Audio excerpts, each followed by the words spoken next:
Buenas noches, mis hermanos.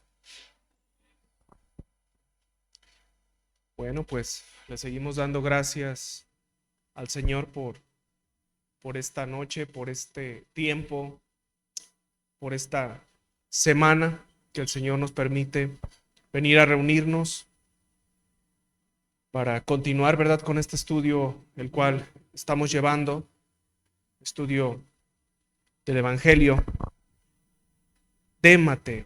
¿Sí trae su Biblia? Amén. Acompáñenme en su Biblia. Vamos a Mateo 26, del 1 al 5.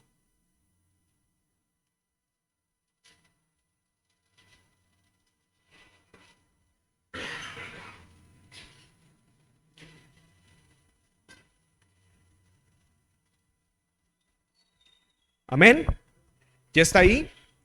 Acompáñenme, vamos a leer Mateo 26, del 1 al 5. Dice la palabra: Cuando hubo acabado Jesús todas estas palabras, dijo a sus discípulos: ¿Sabéis que dentro de 2 días se celebra la Pascua y el Hijo del Hombre será entregado para ser crucificado?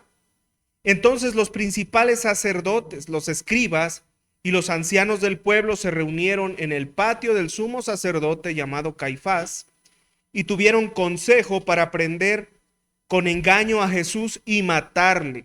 Pero decían: no durante la fiesta, para que no se haga alboroto en el pueblo. Amén. Nos vamos a detener ahí.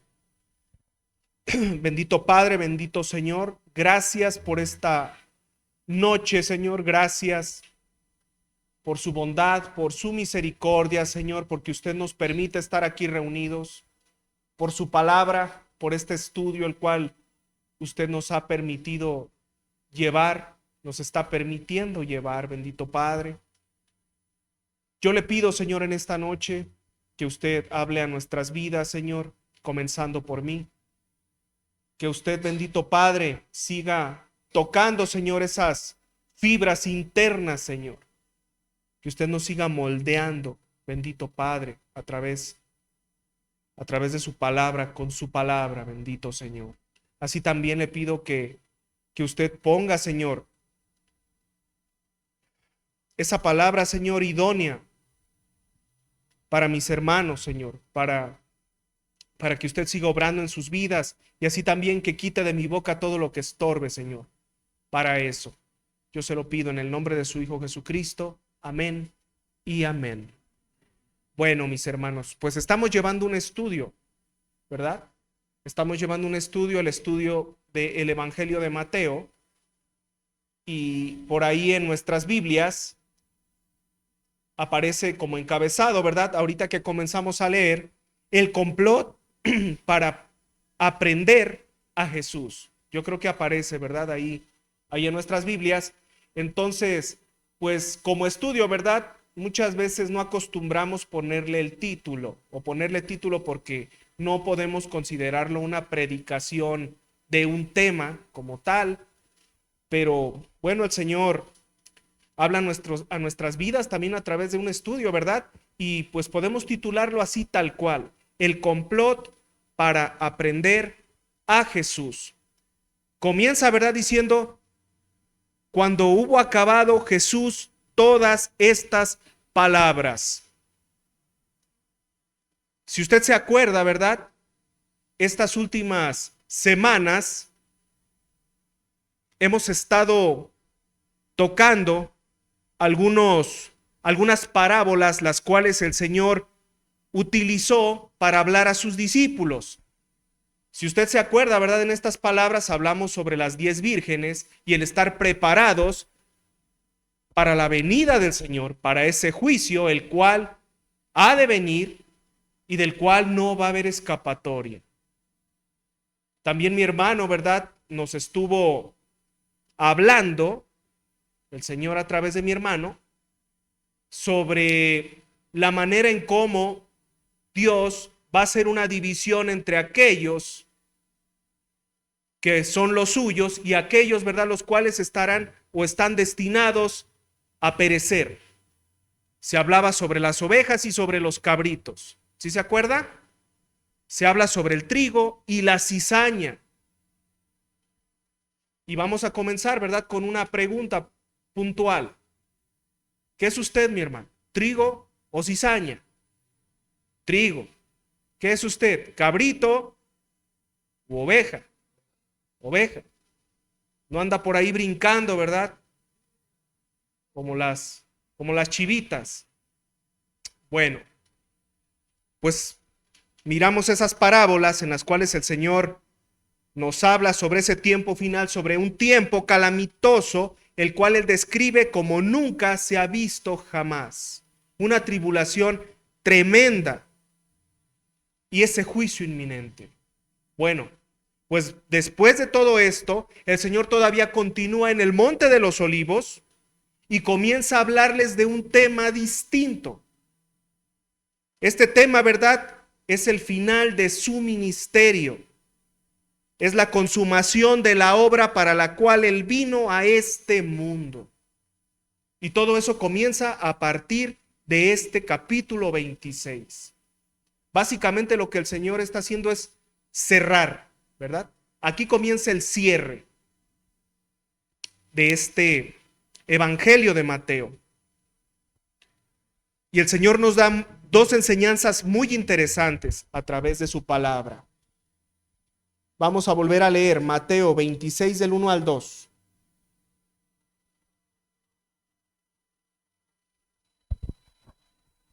Amén. Dice la palabra: cuando hubo acabado Jesús todas estas palabras, dijo a sus discípulos: sabéis que dentro de 2 días se celebra la Pascua y el Hijo del Hombre será entregado para ser crucificado. El Señor les está hablando del futuro, ¿verdad? Aunque cambia la temática, el Señor sigue hablando del futuro. Dijimos, ¿verdad?, que nos da dos enseñanzas muy interesantes. Y la primera enseñanza es que el Señor jamás dejó de tener el control de todo aquello que estaba pasando a su alrededor. El Señor jamás perdió el control. Él sabía lo que iba a suceder. A pesar de que los religiosos planeaban el quitarle la vida, la verdad es que los religiosos jamás tuvieron el control para hacerlo. Todo estaba en las manos del Señor. Nada se le escapaba. Él les dice a sus discípulos: en 2 días va a suceder esto. No está en sus manos, está en las mías. Pudiera parecer contradictorio, ¿verdad?, cuando decimos que aquellos hombres fueron los culpables de que cayera en las manos de los romanos. Inclusive, ¿verdad?, cuando decimos que Judas fue quien lo entregó por 7 monedas de plata. Pero déjeme le digo algo: nada de esto hubiera pasado sin el consentimiento del Señor Jesucristo. Él tenía el control de todo. De todo. Él siempre tuvo la autoridad. No fue Judas, no fueron los judíos. Fue la autoridad del Señor Jesucristo que permitió que todo aquello sucediera. Él sabía lo que venía por delante. Tanto así, ¿verdad?, que Él conocía el futuro. Y déjeme le digo algo: Él tenía la posibilidad de huir de ese lugar, mas sin embargo Él decidió quedarse. Y decidió quedarse para cumplir la voluntad del Padre. Él podía irse de ahí, sí podía. Él podía engañar a los judíos, podía hacerlo, pero no lo hizo porque Él tenía un propósito y era cumplir la voluntad del Padre. Si usted se acuerda, ¿verdad?, los judíos una vez quisieron despeñarlo, aventarlo al despeñadero, y dice la palabra que pasó por en medio de ellos, porque no era su tiempo todavía. Porque Él tenía el control de todo y tenía un propósito que cumplir.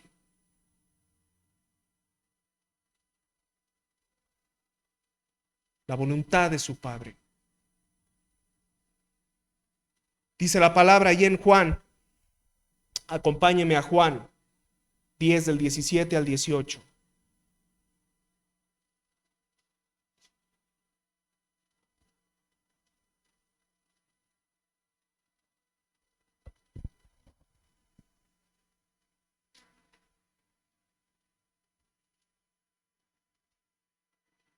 Amén. Juan 10 del 17 al 18. Por eso me ama el Padre, porque yo pongo mi vida para volverla a tomar. Nadie me la quita, sino que yo de mí mismo la pongo. Tengo el poder para ponerla y tengo el poder para volverla a tomar. Este mandamiento recibí de mi Padre. Entonces, ¿tenía el control para poner su vida? Claro que tenía el control. ¿Tenía el control de todo lo que estaba sucediendo? Claro que tenía el control.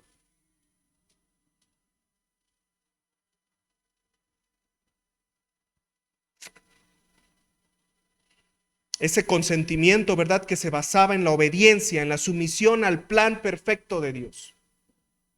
Un sometimiento total, basado en el amor y en la misericordia.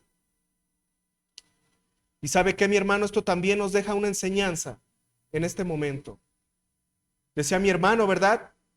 Muchos venimos cansados, venimos agotados, venimos con cargas, con situaciones inexplicables en nuestras vidas. Muchos sentimos, ¿verdad?, que nos rendimos, que vivimos situaciones tremendas. Pero todo esto también nos deja una enseñanza, mi hermano. Y hablo por mí. Y esa enseñanza es que el Señor, así como no perdió el control, el Señor sigue sin perder el control. Él no ha perdido el control, mi hermano. Él no pierde el control de lo que acontece a nuestro alrededor. Él no pierde el control de lo que acontece en nuestras vidas. Yo sé, ¿verdad?, que resulta difícil entender por qué nos pasa lo que nos pasa. Pero el Señor con su propia vida nos demostró que Él jamás pierde el control. Y lo hemos predicado una y otra vez, que nosotros miramos hasta aquí, pero el Señor ve más adelante.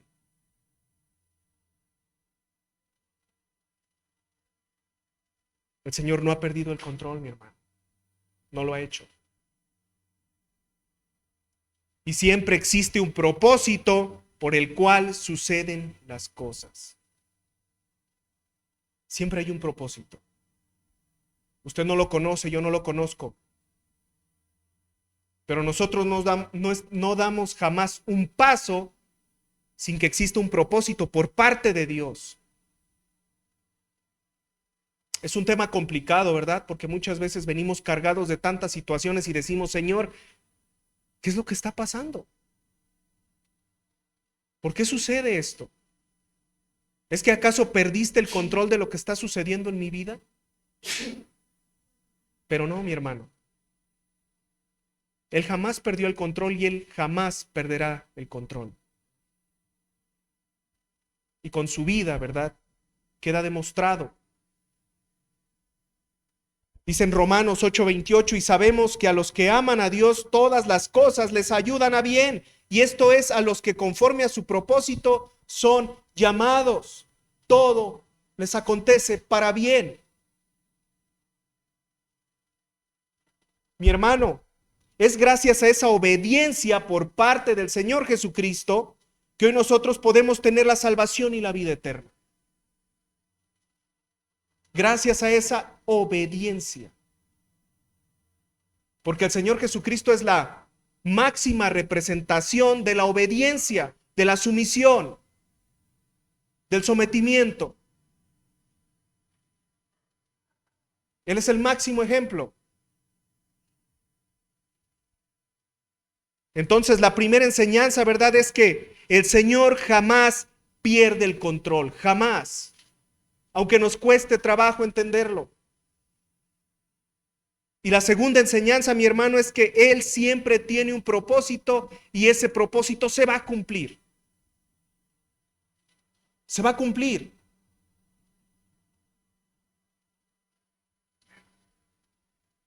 Cuando nosotros manejamos, ¿verdad? Muchas veces, o no, no muchas veces. Yo le aseguro que cuando usted se sube a un coche, usted siempre tiene el control de ese auto, pero no siempre tiene un propósito, no siempre sabe a dónde va, aunque lleve el control del auto.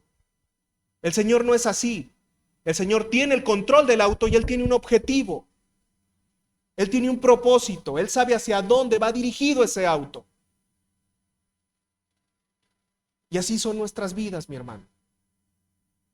Y se ve reflejado en esa obra que Él hizo.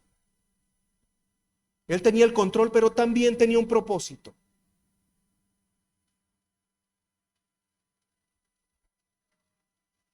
Esa es la primera y la segunda enseñanza que el Señor nos habla, ¿verdad? En esta palabra.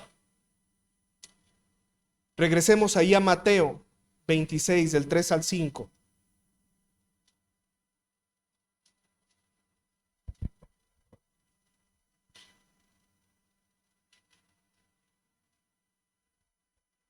Amén.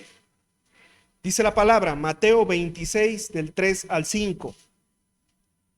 Entonces los principales sacerdotes, los escribas y los ancianos del pueblo se reunieron en el patio del sumo sacerdote llamado Caifás y tuvieron consejo para prender con engaño a Jesús y matarle. Detengámonos ahí. Estos hombres eran malvados. ¿Y sabe qué? Ellos llevaban tiempo planeando eso. Iban por las ciudades siguiéndolo, de ciudad en ciudad, de pueblo en pueblo.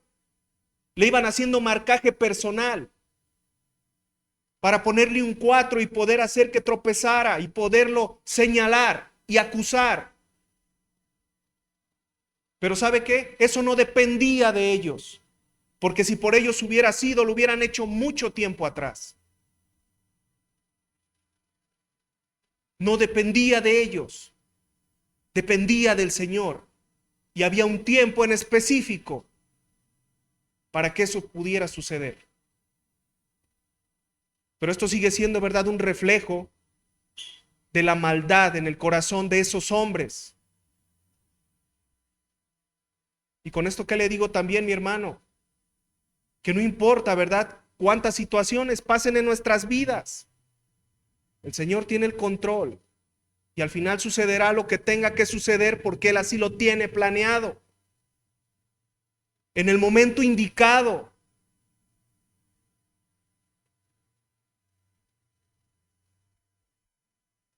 Dice, y tuvieron consejo para prender con engaño a Jesús y matarle. Pero decían, no durante la fiesta, para que no se haga alboroto en el pueblo. No durante la fiesta.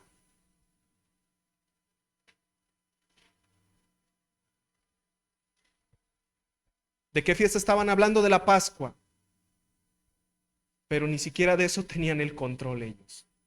No tenían el control de nada. El Señor Jesucristo fue crucificado el día 14 de Nisán. Y el día 14 de Nisán es el mismo día que se sacrificaban los corderos pascuales en el templo de Jerusalén. Ese día fue sacrificado. Estos hombres no tenían control de nada. ¿Y sabe qué? Todo esto fue para que fuera reafirmado lo que había sido hablado por los profetas.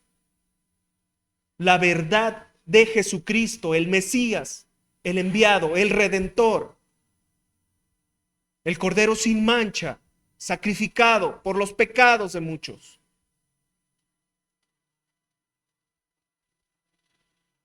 Vamos a Primera de Pedro 1 del 18 al 21.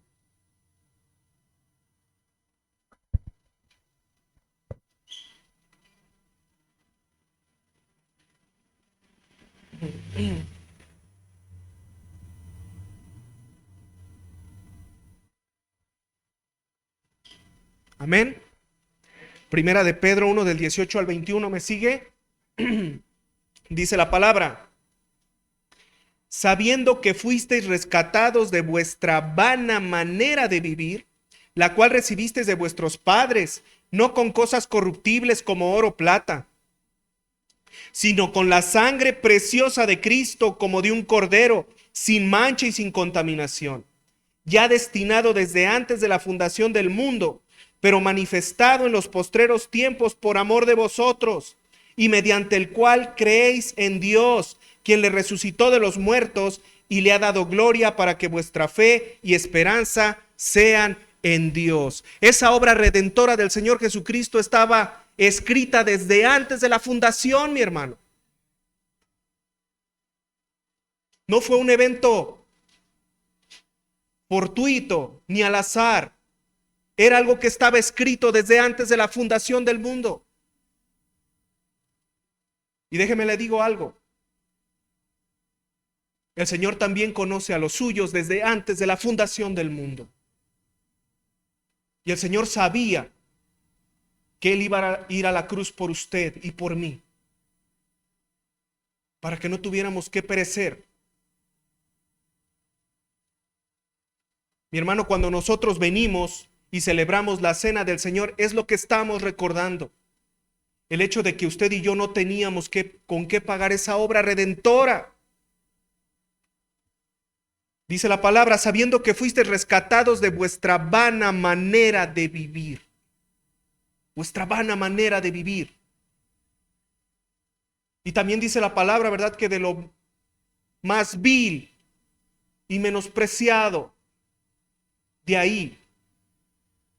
Y luego dice también del fango cenagoso. De ahí nos rescató el Señor. Y usted y yo no tuvimos que hacer nada. Simplemente entregarle nuestro corazón. Aceptarlo como nuestro Señor y Salvador. Y declarar que sin Él no podíamos y no podemos hacer nada, mira. Absolutamente nada. Él es ese cordero perfecto, sin mancha, inmolado en la cruz. El 14 de Nisan, dice, ¿verdad? El 14 de Nisan, el mismo día que se sacrificaban esos corderos perfectos y sin mancha en el templo, ese mismo día fue sacrificado el Señor y con Él se cerraron los sacrificios. No hay más sacrificio, ni uno más. Él acabó con todo eso. Con todo, mi hermano. Y esos hombres, ¿verdad?, decían, pero no lo hagamos en esa fecha. No lo hagamos en tiempo de Pascua porque se va a volver un alboroto. Pero esos hombres no tenían el control de nada, mi hermano, de nada. Ellos no tenían control sobre la vida del Señor Jesucristo. No la tenían. Como tampoco la tuvo Judas. Fueron instrumentos utilizados para que se llevara a cabo una obra. Pero ellos no tenían poder ninguno, mi hermano. Y así pasa igual, mi hermano. El Señor tiene el control de nuestras vidas. El Señor tiene el control de su vida y de mi vida.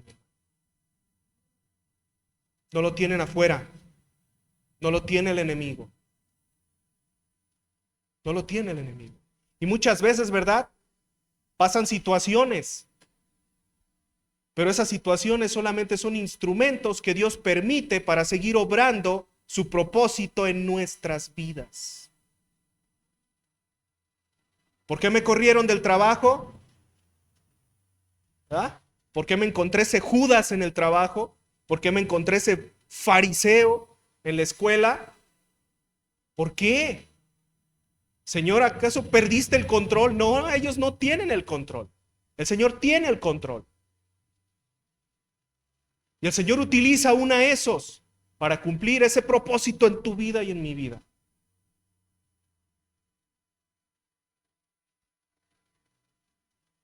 Quizás no es por ahí, es por otro lado. ¿Y duele? Sí duele. La palabra no dice que al Señor Jesucristo no le dolió, ¿verdad? Pero fue obediente porque entendía ese propósito. Entonces, mi hermano, el Señor Jesucristo es el máximo ejemplo de obediencia, de sumisión. Fue obediente hasta la muerte, y muerte en la cruz. Y esto también nos enseña a nosotros, ¿verdad? Que debemos de ser obedientes. Pero más allá de eso, que el Señor tiene el control y tiene un propósito en nuestras vidas, mi hermano. ¿Verdad? No es como que se subió al coche y comenzó a manejarlo, pero no sabe hacia dónde nos lleva. El Señor tiene el control del volante, pero también tiene un objetivo.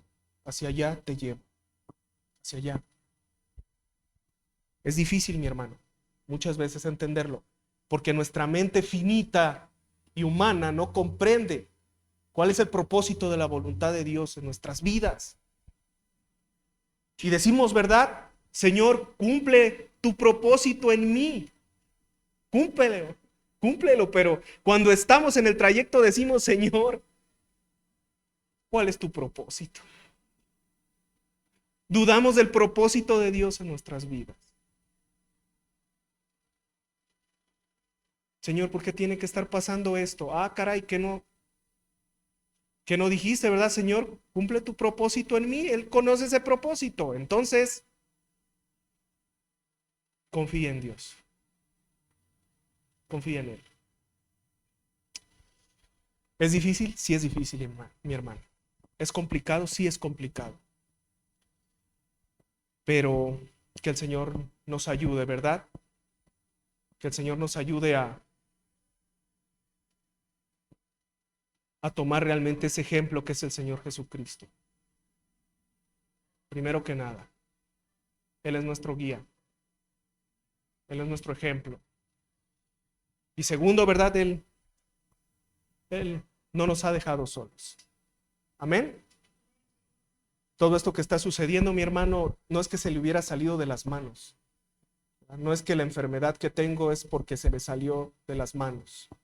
O este problema es porque Él ya se olvidó de mí. Es porque Él tiene un camino trazado. Y yo lo estoy caminando. Amén. ¿Hay espinos? Hay espinos. ¿Piedras? Piedras. Hay fariseos, hay Judas, ¿verdad? Pero eso no significa que el Señor no me lleve de la mano. Amén. Bueno, pues vamos a orar, mi hermano, y yo lo invito a que siga viniendo al estudio. Créamelo, esta parte final del evangelio, de todos los evangelios, pero la parte final de los evangelios es una parte bien hermosa, porque nos muestra, ¿verdad?, ese sacrificio del Señor, todo lo que Él hizo, mi hermano, por nosotros, por nuestra salvación. Amén. Póngase de pie, vamos a orar.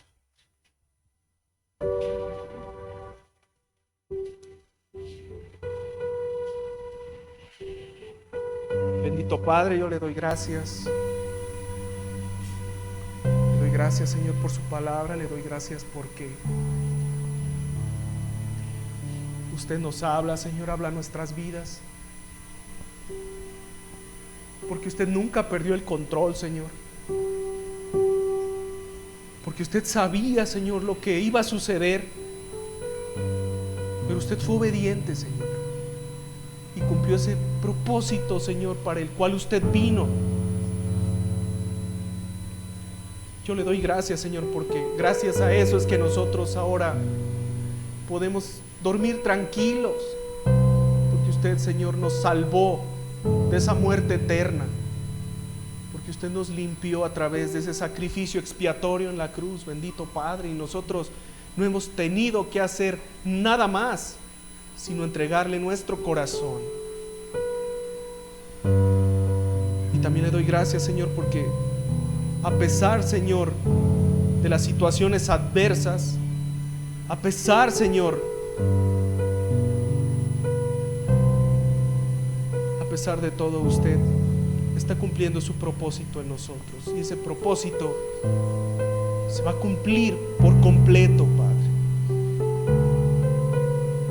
Gracias, Señor. Yo lo que le pido es que nos ayude, ayude a nuestra incredulidad, porque padecemos de incredulidad. Ayúdenos, Señor, a estar confiados en usted y a saber que a pesar de todo, usted jamás